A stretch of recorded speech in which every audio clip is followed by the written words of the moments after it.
ਜਿਹਨੂੰ ਜ਼ਨਾਨੀ ਖੈਰ ਨਾਲ ਤਕਰੀਬਨ ਹਰ ਰੋਜ਼ ਕੁੱਟਦੀ ਏ ਉਹ ਮੌਲਵੀ ਦੀ ਆ ਕੇ ਬੇਇੱਜ਼ਤੀ ਕਰਦਾ ਹੈ। ਅੱਜ ਤੋਂ ਬਾਅਦ ਮੇਰੀ ਗੱਲ ਯਾਦ ਰੱਖੋ, ਜਿਹੜਾ ਬੰਦਾ ਮਸੀਹ 'ਚ ਮੌਲਵੀ ਦੀ ਬੇਇੱਜ਼ਤੀ ਕਰੇ ਨਾ ਉਹਦੀ ਤਹਿਕੀਕ ਕਰ ਲਿਓ। ਜੇ ਚਾਚੀ ਤੋਂ ਖੱਲੇ ਨਾ ਖਾਂਦਾ ਹੋਵੇ ਤਾਂ ਮੇਰਾ ਅੱਬਾ ਨੇ,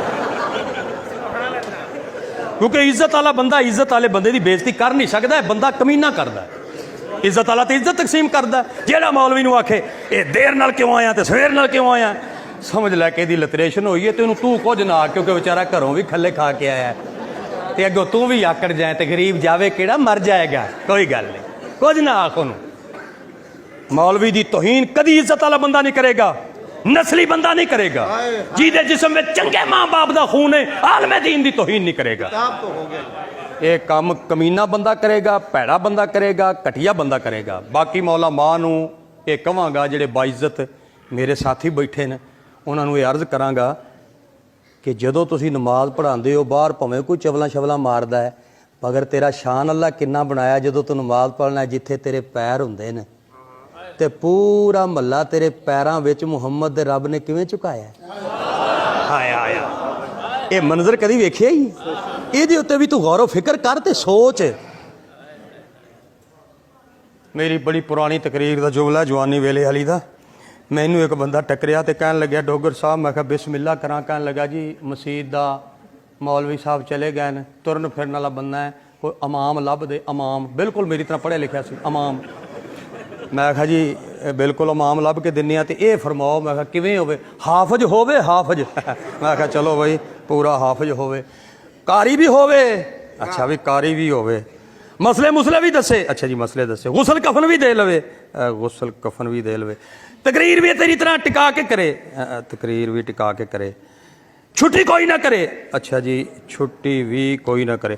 ਸ਼ਾਦੀशुदा ਹੋਵੇ, ਅੱਛਾ ਜੀ ਬਾਲ ਬੱਚੜਦਾਰ ਹੋਵੇ। ਸਾਰੀਆਂ ਗੱਲਾਂ ਉਸ ਕਰ ਲਈਆਂ। ਮੈਂ ਕਿਹਾ ਤਾਇਆ ਹੁਣ ਇਹ ਦੱਸ ਵੀ ਉਹ ਖਿਦਮਤ ਕਿੰਨੀ ਕਰੋਗੇ? ਕਹਿੰਦਾ ਮੌਲਵੀ ਦੀਨ ਵੇਚਦੇ ਨੇ।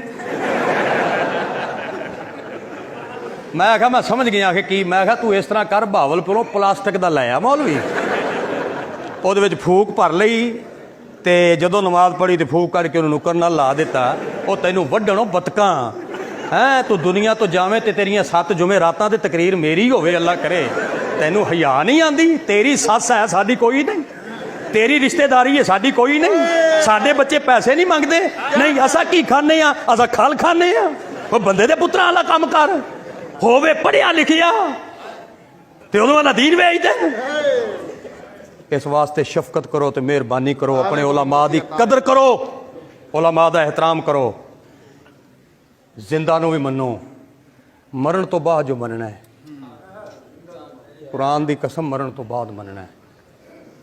उम्र भर संग जनी करते रहे अहले चमन, ये अलग बात है दफनाएंगे बड़े एजाज के साथ।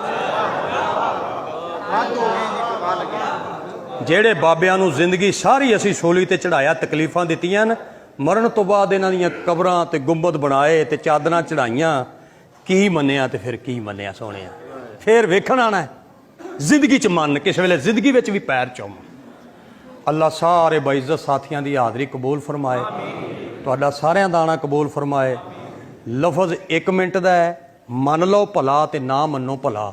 ਬੰਦਾ ਸਾਰਾ ਦਿਨ ਮਿਹਨਤ ਮਜ਼ਦੂਰੀ ਕਰੇ ਤੇ 8 ਘੰਟੇ ਲਾਵੇ ਤੇ ਜਦੋਂ ਮਾਲਕ ਆਖੇ ਲੈ ਜੀ ਮਜ਼ਦੂਰੀ ਦਾ 500 ਲਵੇ ਤੇ ਆਖੇ ਮੈਂ ਰੁੱਸ ਗਿਆ, ਉਹ ਬੰਦਾ ਅਕਲਮੰਦ ਹੀ ਹੈ ਨਾ? ਬੋਲੋ। ਉਹ ਸਾਰਾ ਦਿਨ ਖੱਜਲ ਖਰਾਬ ਹੋਇਆ, ਮਜ਼ਦੂਰੀ ਕੀਤੀ ਏ ਤੇ ਜਦੋਂ ਟਾਈਮ ਮਜ਼ਦੂਰੀ ਲੈਣ ਦਾ ਆਇਆ ਤੇ ਰੁੱਸ ਕੇ ਚਲਿਆ ਜਾਵੇ, ਅਕਲਮੰਦ ਹੈ? ਨਹੀਂ। ਸਾਰੀ ਤਕਰੀਰ ਸੁਣੀਏ, ਤਬਲੀਗ ਸੁਣੀਏ, ਜੇ ਤੁਸੀਂ ਦੁਆ 'ਚ ਸ਼ਾਮਲ ਨਾ ਹੋਵੋ, ਮੈਂ ਨਹੀਂ ਸਮਝਦਾ ਵੀ ਆਪਾਂ ਕੋਈ ਅਕਲ ਦਾ ਸੌਦਾ ਕੀਤਾ। ਦਨਾਈ ਇਸ ਗੱਲ ਦੀ ਹੈ ਕਿ ਦੁਆ 'ਚ ਸ਼ਾਮਲ ਹੋਵੋ, ਦਰੂਦ ਸਲਾਮ 'ਚ ਸ਼ਾਮਲ ਹੋਵੋ ਤੇ ਕਿਬਲਾ ਸਾਹਿਬ ਦੀ ਬਾਰਗਾਹ ਦੇ ਅੰਦਰ ਹੱਥ ਚੁੰਮੋ, ਫਿਰ ਆਪਣੀ ਜਗ੍ਹਾ ਤੇ ਤਸ਼ਰੀਫ ਲੈ ਜਾਓ। ਦੌਰਾਨੇ ਗੁਫ਼ਤਗੂ ਸਿਆਣੇ ਲੋਕਾਂ ਦਾ ਫਰਮਾਨ ਹੈ, ਜਿਹੜਾ ਗੱਲਾਂ ਬਹੁਤੀਆਂ ਕਰਦਾ ਗਲਤੀਆਂ ਬਹੁਤੀਆਂ ਕਰਦਾ। ਗੱਲਾਂ ਕਰਦਾ ਤੇ ਬੰਦਾ ਗਲਤੀਆਂ ਕਰਦਾ। ਕੀ ਹੋਇਆ ਮੈਂ ਭੁੱਲ ਗਿਆ, ਮੈਂ ਹੁਸਨ ਫੁੱਲਾਂ ਨਾਲ ਤੁਲਦਾ ਵੇਖਿਆ, ਮੈਂ ਇਸ਼ਕ ਖਾਰਾਂ ਨਾਲ ਰੁਲਦਾ ਵੇਖਿਆ। ਕੀ ਹੋਇਆ ਮੈਂ ਭੁੱਲ ਗਿਆ ਵਾਂ ਦੋਸਤੋ, ਮੈਂ ਆਦਮੀ 100 ਵਾਰ ਭੁੱਲਦਾ ਵੇਖਿਆ। ਦੌਰਾਨੇ ਗੁਫ਼ਤਗੂ ਜਿਹੜੇ ਚੰਗੇ ਲਫ਼ਜ਼ ਮੇਰੇ ਮੂੰਹ 'ਚੋਂ ਨਿਕਲੇ ਉਹ ਮੇਰੇ ਅੱਲਾ ਦੀ ਤਰਫੋਂ ਨਿਕਲੇ। ਜਿਹੜੀ ਕੋਈ ਵਾਧਾ ਘਾਟਾ ਹੋਇਆ, ਯਕੀਨਨ ਮੈਂ ਇਲਮ ਨਹੀਂ ਰੱਖਦਾ, ਮੈਂ ਸਮਝ ਨਹੀਂ ਰੱਖਦਾ, ਮੈਨੂੰ ਦੀਨ ਦੀ ਸਹੀ ਮਾਰਫਤ ਕੋਈ ਨਹੀਂ, ਉਹਦੀ ਮੈਂ ਤੋਬਾ ਕਰਦਾ ਉਲਮਾ ਹੱਕਾ ਦੀ ਮੌਜੂਦਗੀ ਦੇ ਅੰਦਰ। ਅੱਲਾ ਮੈਨੂੰ ਮਾਫੀ ਅਤਾ ਫਰਮਾਏ, ਜਿਹੜੇ ਚੰਗੇ ਲਫ਼ਜ਼ ਨਿਕਲੇ ਅੱਲਾ ਕਬੂਲ ਫਰਮਾਏ। ਮੈਂ 20 25 30 ਸਾਲਾਂ ਦੀਆਂ ਤਕਰੀਰਾਂ ਵਿੱਚ ਜੋ ਵੀ ਗਲਤੀਆਂ ਕਰ ਬੈਠਾ ਉਹਦੀ ਸਾਰਿਆਂ ਦੀ ਤੋਬਾ ਪਿਆ ਕਰਨਾ। ਅੱਲਾ ਮੈਨੂੰ ਮਾਫੀ ਅਤਾ ਫਰਮਾਏ। ਜ਼ਿੰਦਗੀ ਦਾ ਕੋਈ ਪਤਾ ਨਹੀਂ ਕਿਹੜੇ ਵੇਲੇ ਫੂਕ ਨਿਕਲ ਜਾਏ। ਕਬਰ ਦੇ ਅੰਦਰ ਬੜਾ ਔਖਾ ਕੰਮ ਹੈ। ਅੱਲਾ ਸਭ ਦੀ ਹਾਜ਼ਰੀ ਕਬੂਲ ਫਰਮਾਏ। ਹਜ਼ੂਰ ਬਾਬਾ ਜੀ ਸਰਕਾਰ ਨੂੰ ਮੁਝ ਗੁਨਾਹਗਾਰ ਉੱਤੇ ਆਪ ਸਭ ਉੱਤੇ खुश फरमा देवे, ये साडे उत्ते राज़ी हो जान। ये साडे बुजुर्ग ने, ये साडे वड्डे ने, असीं इन्हां दे कदम बोसी वास्ते हाज़र होए हैं। अस्सलामु अलैकुम व रहमतुल्लाह।